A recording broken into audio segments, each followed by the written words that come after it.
There's a smell that lives in my shop. It's been there for 50 years, give or take.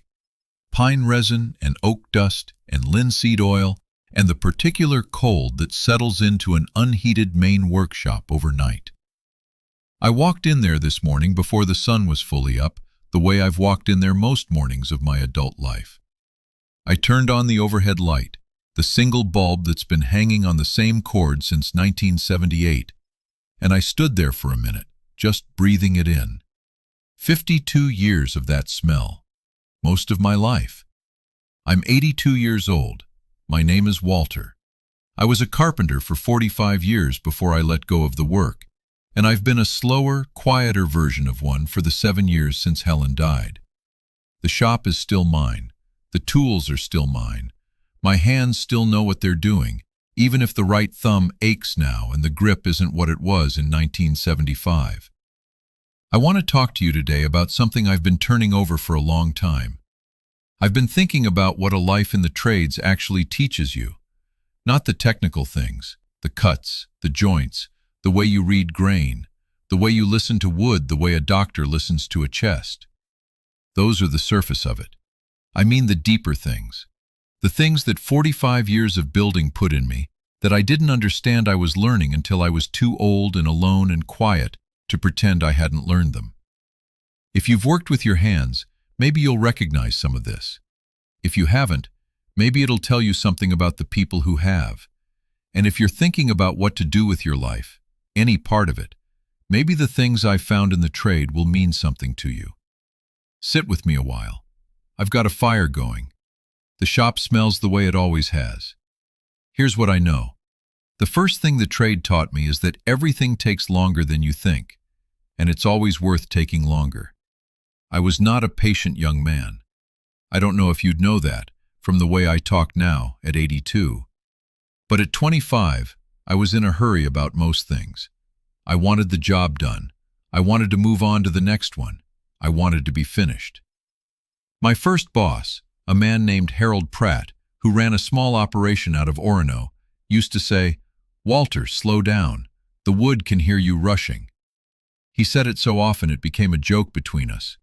The wood can hear you rushing. I'd laugh. I was 25. I thought it was an old man talking. But Harold was right. Not about the wood hearing, wood doesn't hear, but about what rushing does to a piece of work. When you're in a hurry, you take shortcuts you don't even notice you're taking. You don't test the joint before you glue it. You sand in one direction instead of two. You set the nail a little crooked and tell yourself it's close enough. And close enough, in carpentry, is how you end up with a door that doesn't hang right, or a floor that squeaks, or a cabinet that lists to the left by half an inch for the next 40 years. Close enough in carpentry is how you end up embarrassed 20 years later when the person who owns the house calls you. It happened to me once. Early in my career, around 1968. I'd framed a small addition for a family in Bangor, a bedroom above a garage. I was in a hurry. The job before it had run long. I cut a few corners on the framing. Nothing dramatic, nothing that would have failed inspection, but not as solid as it should have been. I knew it when I was doing it. I told myself it was fine. 14 years later, the family called me. The room had settled. There was a crack in the plasterwork above the window. The floor had a soft spot. They weren't angry. They were just telling me. But I knew what it was. I knew the moment they described it. I knew which nail I'd set crooked and which joist I'd slightly undercut, and how 14 years of Maine winters had found every one of my shortcuts and marked them. I went back and fixed it. Didn't charge them. Stood in that room for an afternoon with my tools, doing properly what I should have done the first time. Harold was right. The wood can hear you rushing. I think about that lesson outside of carpentry too. The relationships I moved through too fast in my younger years. The friendships I didn't tend. The conversations I cut short. The evenings with Helen where I was physically there, but not really paying attention. I rushed through things I should have slowed down for.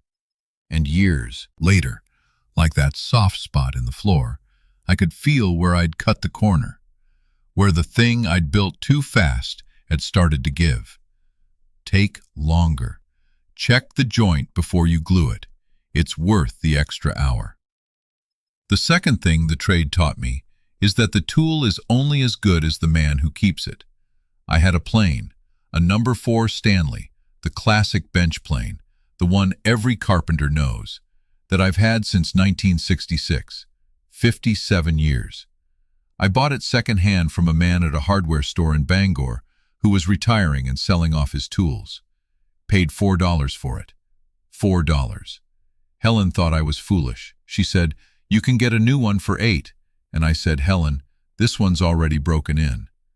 That plane, over 57 years, has cut more footage of wood than I could calculate.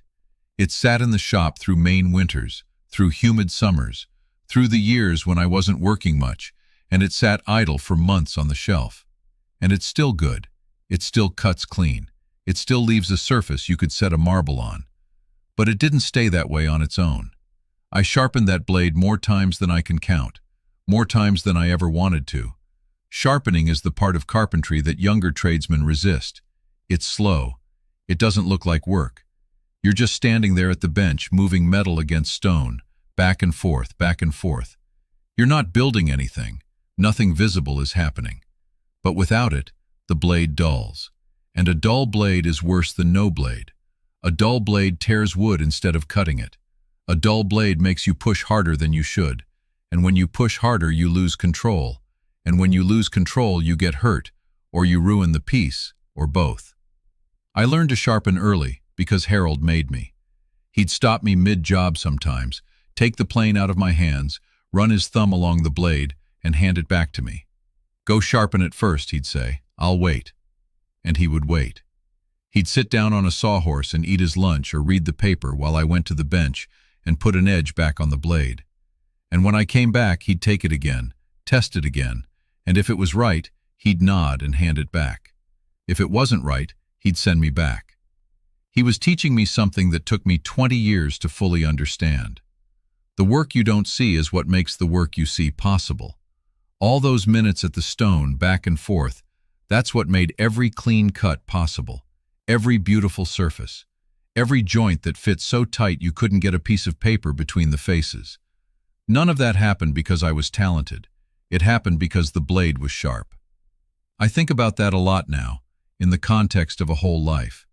The invisible maintenance, the tending of things when nobody's watching, the conversations you have with your wife in the kitchen on a Wednesday night that have nothing to do with anything dramatic, but that keep the edge on the marriage. The phone call you make to your son that isn't about any particular thing, but that keeps the edge on the relationship. The walk you take in the morning not because something is wrong, but because keeping something right takes daily attention. Nobody sees that work. There's nothing to show for it. But without it, everything dulls, and dull things tear. Keep your tools sharp, and I mean all of them. There's a man I worked with for about 3 years in the mid-70s, a Finnish carpenter named Ray Estes, who'd come up from New Hampshire. Best hands I've ever seen on a man. Fast, clean, accurate in a way that looked almost careless, like he wasn't trying. I asked him once what his secret was. He was in his late 50s at the time. He'd been in the trade for 30 years, and he said, "Walter, I spend about 40% of my shop time on maintenance, sharpening, setting up, tuning the plane, cleaning the saw, dressing the chisels.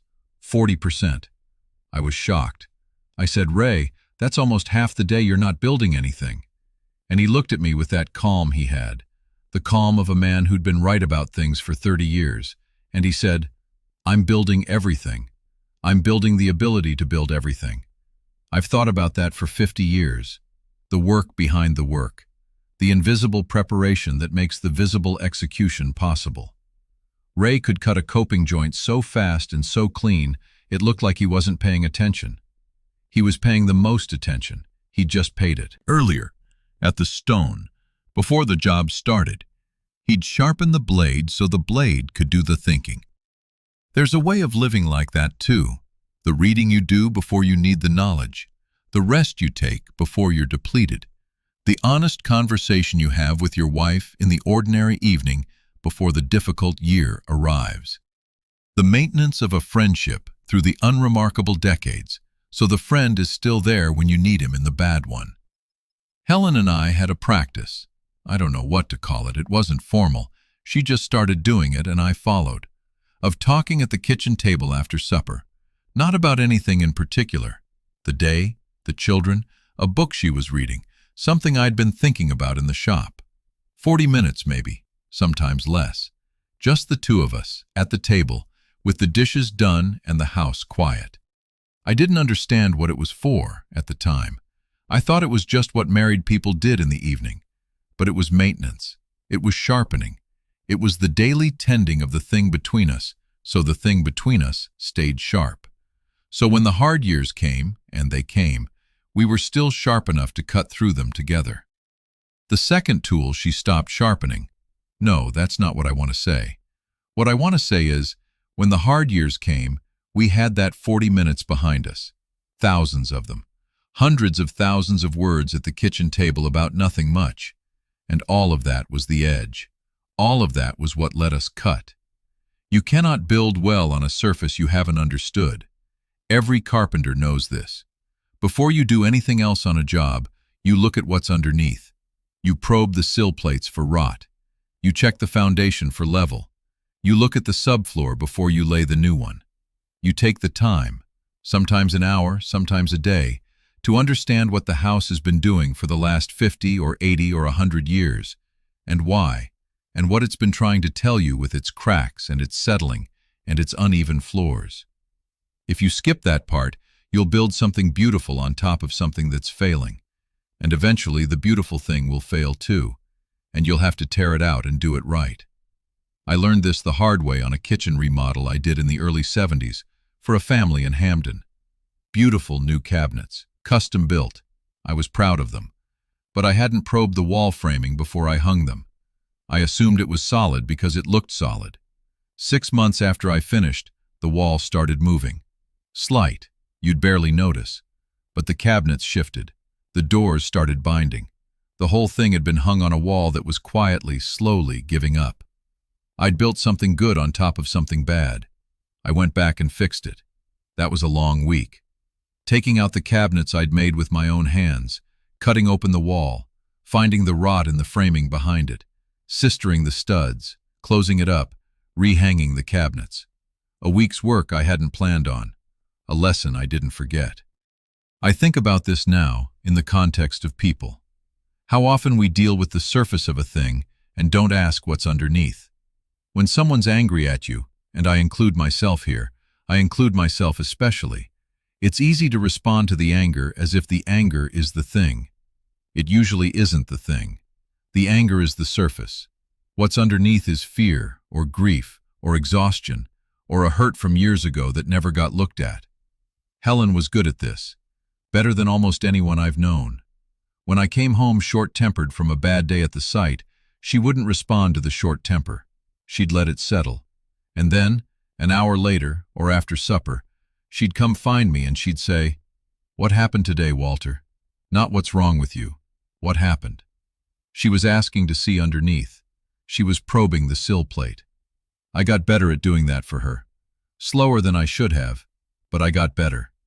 And the difference in a conversation between responding to the surface and asking what's underneath, that's the difference between a wall hung on rotted framing and a wall hung on something solid.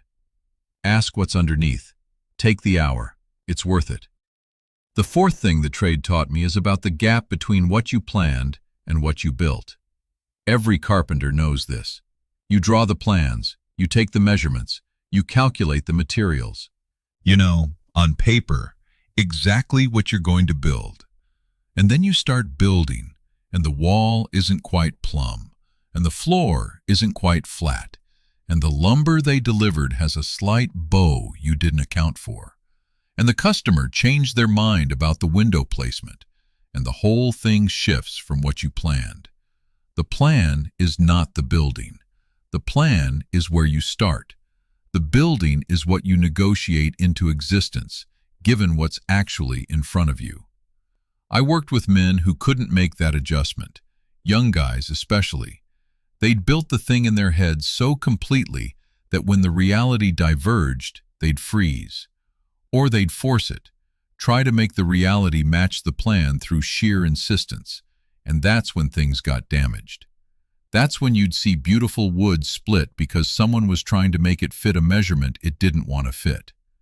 Harold used to say, "The plan is your best guess. The wood is the truth. Listen to the wood." I've tried to live by that outside of carpentry. The life I planned when I was 25, the business I was going to build, the house I was going to build, the man I was going to be. That plan was my best guess. And the life I actually lived diverged from it constantly, in ways I didn't always choose and didn't always like. David didn't become a carpenter. Susan moved to Boston and raised her family there. Helen got sick. My father died young. The best friend I was going to have forever, Bob, is buried in the Bangor Cemetery 2 miles from this house. The plan said none of that. The life said all of it. What the trade taught me is that the divergence isn't failure. It's the work. It's the negotiation between what you imagined and what's actually there. The carpenter who can't make that negotiation breaks his wood and his tools and his back and eventually his spirit. The carpenter who can make it builds something that lives in the world, imperfect and real, and his. I've built an imperfect life. It's mine. I wouldn't trade it. The fifth thing the trade taught me is about finishing.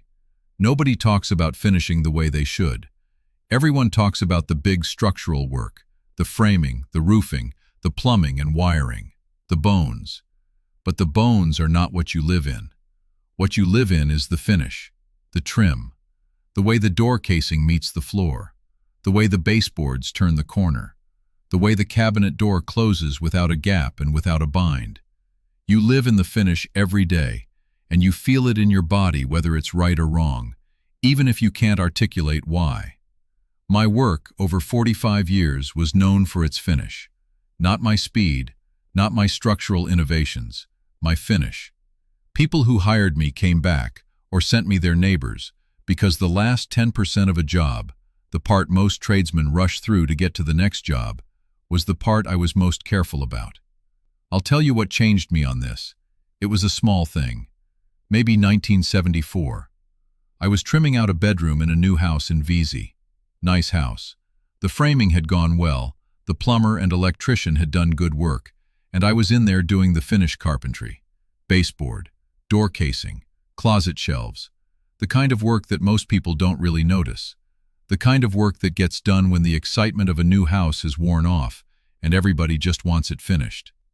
I was doing the baseboard in the master bedroom, running the last piece along the back wall, and I cut the coping joint for the inside corner. And when I held it up and it fit, and I mean fit, closed, tight, no shadow line, no daylight between the faces, I just stood there for a minute. Nobody was watching. The homeowner wasn't there. My helper was at lunch. I was alone in that bedroom with my tools and a piece of pine casing that fit the way it was supposed to fit. And something happened in my chest.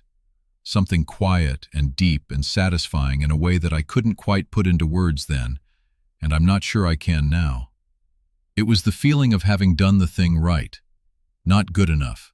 Right. I chased that feeling for the next 40 years. It's what kept me in the trade when the work was hard and the weather was bad and the money was thin. It's what got me up in the morning. Not the money, not the recognition. The joint that fit, the surface that was true, the door that closed without a sound because I'd hung it right. Helen understood that about me. She'd ask sometimes at supper, "Did anything go right today, Walter?" Not, "How was the job?" "Did anything go right?" And I'd tell her about the joint or the surface or the piece of trim I'd fitted perfectly, and she'd listen and she'd smile, and she understood. She had her own version of it, in her quilting and her garden, the seam that lay flat, the row of lupins that came back thick and even. She was chasing the same feeling in different materials. I wish I'd recognized that sooner, that we were both chasing the same thing. It would have made us better company for each other in those years when we were each too deep in our own work to look up much. Finish what you start, and do the finish right. Not because anyone is watching, because you'll feel the difference. I want to tell you about the last big job I did. It was the summer of 2016. I was 72. Helen had been gone for about 2 years. I shouldn't have been taking on large jobs anymore. My back was already giving me trouble, my knees weren't right, and if I was honest with myself, I knew I was working more out of habit and grief than out of genuine necessity. A young family down the road, new people, they'd moved up from Connecticut, had bought an old farmhouse that needed a lot of work. They knew who I was, someone had told them about me, and the husband came over and asked if I'd take a look. I went over. Old house, 1890s, good bones but years of deferred maintenance. He asked if I'd do the interior trim work, doors, windows, baseboards, the staircase. I said yes. I knew I shouldn't have, but I said yes. It took me most of the fall. I worked slower than I used to. I took breaks I'd have never taken at 50. There were afternoons I'd sit down on the job site floor and eat my lunch and know that I was sitting down not just to eat, but because I needed to sit down. I'd hear Harold's voice in my head, which was strange, since Harold had been dead for 20 years, not telling me to slow down this time, just keeping me company. The staircase was the last thing. The newel post and the balusters and the handrail. Old pine that I'd sourced from a salvage place in Brewer, close to the original. I fitted the last baluster on a gray October afternoon, and I stood back and looked at it. The whole staircase. All my work in that old farmhouse, for that young family from Connecticut who didn't know me from anyone. It was good. It was right. Not because I was showing off for someone, because I was 72 years old and I was still able to do the thing the way it was supposed to be done, and I wanted to know that about myself. I needed to know it. I came home that evening and I sat in this chair and I thought about Harold, about the bedroom in Vesey in 1974 when the coping joint fit and nobody was watching, about the 45 years between those two moments, about what it had meant to do the work right for all those years, for all those families who would never know my name. I still think about that staircase. I think about it the way you think about something you're proud of that you can't quite bring yourself to say you're proud of. It was the last real finished carpentry I did, and it was good. And the family from Connecticut is climbing it every day, and they don't know me from anyone, and that's exactly right. I've built a lot of things that are still standing. Houses, mostly. Additions, porches, a barn or two, kitchens and staircases and closets, and the small structures that hold a life together over the years.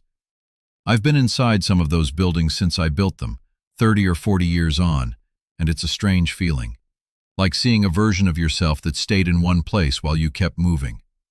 There's a house on Ohio Street in Bangor that I built the second-floor addition on in 1971. The year this house I live in now was going up too. I drove past it a couple of years ago, on my way back from the doctor, and it's still there. Same addition. The trim I put on is still there, 52 years later. Somebody repainted it, different color, but the wood is the same wood I cut and fit and nailed with my own hands in the summer of 1971 when Helen was pregnant with David and I was 27 years old and had no idea what any of it would become. I pulled over. I sat in the truck for a few minutes looking at it. I wasn't thinking about myself. I was thinking about the family that lives there, whoever they are. They have no idea a 27-year-old carpenter from Bangor built that second floor with wood he ordered from a mill in Brewer and cut in the yard and carried up in the July heat. They have no idea. They just live in it. They sleep in it. Their children grow up in it. That thought, which I've had in different forms for many years, is one of the things that makes the trade feel meaningful to me. Not the money, not the recognition, the fact that the thing persists. After I'm gone, the house on Ohio Street will still be there. The trim I fit in 1971 will still be there. The family that lives there will get up in the morning and have their breakfast and go to work and come home and never once think about me. And that's exactly right. That's what the work is for. It's not for the carpenter. It's for the family. I think about that now when I'm making things for the grandchildren. The toy boxes, the small chairs, the cradle I made last year from the cedar I'd been saving since 1992. Those things will outlast me. Long after I'm gone and mostly forgotten, A grandchild might open a toy box I made and feel the smoothness of the wood under the lid, the careful fit of the dovetail corners, and not know anything about me, but feel something in their hands that I put there. The work persists. That thought comforts me in the evenings. The seventh thing, and this is the one that's taken me the longest to put into words, so I want to be careful with it, is about what you learn from being wrong. Every carpenter makes mistakes. If they tell you they don't, they're lying or they're new. You misread a measurement. You cut the wrong angle. You split a piece of good wood with too much pressure at the wrong moment. You set a nail in a place that seemed right and turned out to be wrong, and now you've got a nail hole in something beautiful that you have to either fill or live with. In my younger years, mistakes made me angry. Not always at myself, sometimes at the wood, sometimes at the tools, sometimes at Harold for not having warned me about something. I had a hard time sitting with being wrong. It felt like a verdict, like someone had weighed me and found me short. Harold was patient with this. He'd see me angry over a piece I'd ruined. I ruined a good board of cherry once, early in my apprenticeship, forcing a cut that wasn't ready to be forced. And he'd let me be angry for a minute. He wouldn't lecture me or coddle me. He'd just wait. And when the anger was done, he'd say, "All right, what did you learn?" Not what happened, not whose fault it was, not how bad it was. What did you learn? I've used that question for 60 years. On myself first. After every mistake in the shop, I'd ask it. And then slowly, over time, I started asking it about other things too. After the Christmas of 1983, when I stayed too late at a job site and came home after midnight, and Helen had wrapped all the presents alone. What did I learn? After the falling out with David in 1998 over a car. What did I learn? After the years in my 60s when I was angry about getting old, and I let that anger make me smaller and harder. What did I learn? The question doesn't excuse the mistake. It doesn't make the ruined board whole again. It doesn't get back the night Helen wrapped the presents alone. But it does something the anger never did. It turns the mistake into material. It takes what was waste and makes it into something you can use. I'm a better carpenter at 82 than I was at 35. Not because my hands are better, they're worse. Not because my body is stronger, it isn't. Because I've made more mistakes, and I've asked the question enough times that I know things now I couldn't have known then. The mistakes were the education. All the lumber I split, all the joints that didn't fit, all the days I cut something the wrong length and had to start over. They're all in me now. They're in my hands. They're in the way I look at a piece of wood before I pick up a tool. They're in the small pause I take before every cut, the pause Harold taught me by example, the pause that says, look first, think, then cut.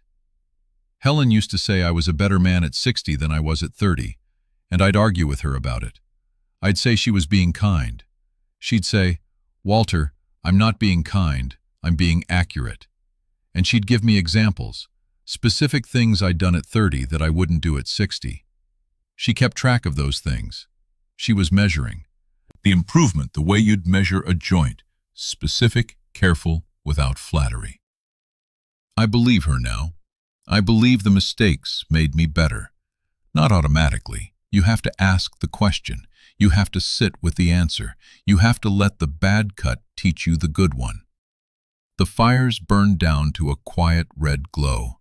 The shop is cold now. I can feel it through the wall. The light outside has gone gray. I've been a carpenter my whole life. It's not all I am. I'm a father and a widower and a man from Maine and the son of a man who died too young to teach me what he knew. But the trade is in me deep. It's in my hands, which still reach for a tool with more knowledge than my mind can articulate. It's in the way I see a house, or a table, or a chair, or any made thing, with a kind of X-ray sense for how it was built, whether it was built right, where the care was, and where the hurry was. And the things the trade taught me, about patience, and sharpening, and reading underneath, and the gap between plans and reality, and finishing what you start, and leaving something behind, and learning from being wrong. Those things aren't just about carpentry. They're about everything. They're the shape of a life done carefully, a life built the way a good house is built, level, plumb, well-joined, finished with attention, meant to stand. I don't know how much longer I'll be in the shop. The thumb aches more than it did a year ago. There are mornings the cold in Maine is deep enough that I don't want to walk the 20 steps from the back door to the shop because the steps themselves cost me something. Some days I go in and I just stand there, the way I stood this morning, and I breathe the smell of it, the pine and the linseed and the cold. And I remember. And the remembering is good. I don't know what your trade is. Maybe it's carpentry. Maybe it's something else. Nursing, or teaching, or farming, or cooking, or raising children, which is the hardest and most undervalued trade of all. But I'd be willing to bet it's teaching you things you don't know you're learning yet. Things that will take you 30 years to put into words. Things that are going in through your hands, or your feet, or your eyes, before they get to your mind. Pay attention to those things. Write them down someday. Tell somebody. The trades keep more wisdom than they're given credit for. There's a lot in the hands that never makes it into the books. If anything I said today reached you, you can subscribe to walk with me a while longer. I read the comments. Tell me your trade. Tell me what it taught you. I'd like to know. Take care of yourself. Take your time on the next cut. Sharpen the blade first. The fire's still going. I'll see you next time.